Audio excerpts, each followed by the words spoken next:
ಗಳಿಗೆ ನಮಸ್ಕಾರ. ನಾಳೆ ದಿನ ಏನು ಕರಗಾಮ ಏತ ನೀರಾವರಿ ಮತ್ತು ಹನುಮಾನ್ ಏತ ನೀರಾವರಿ ಯೋಜನೆ ಕುರಿತು ಸುಮಾರು 30 ಗ್ರಾಮಗಳ 40 ವರ್ಷಗಳಾಯಿತು. ಅವು ಯಾವ ಯೋಜನೆಯೂ ಕೂಡ ಇವತ್ತ ಅಲ್ಲಿರ್ತಕ್ಕಂಥ ಭಾಗದ ಶಾಸಕರು ಇರಬಹುದು, ನಮ್ಮ ಸರ್ಕಾರಗಳು ಇರಬಹುದು, ಅಧಿಕಾರಿಗಳು ಇರಬಹುದು, ಬರೇ ನಿರಂತರವಾಗಿ ರೈತರಿಗೆ ಮೋಸ ಮಾಡತಕ್ಕಂಥ ಸಂದರ್ಭ.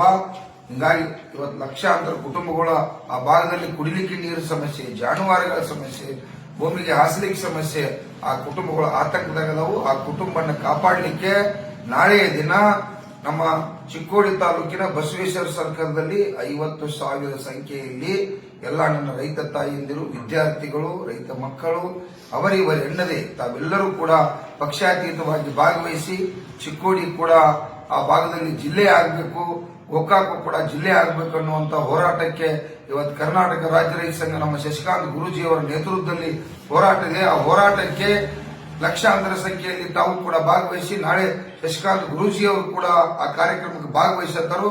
ತಾವು ತಪ್ಪದೆ ಚಿಕ್ಕೋಡಿ ತಾಲೂಕಿನ ಸುತ್ತಮುತ್ತ ಹಳ್ಳಿಯ ಲಕ್ಷಾಂತರ ಸಂಖ್ಯೆಯಲ್ಲಿ ನನ್ನ ರೈತ ಬಂಧುಗಳು ತಾವೆಲ್ಲರೂ ಭಾಗವಹಿಸಲೇಬೇಕಂತೇಳಿ ತಮ್ಮಲ್ಲಿ ಕೈ ಮುಗಿದು ವಿನಂತಿ ಮಾಡ್ತಾ ಇದ್ದೀನಿ.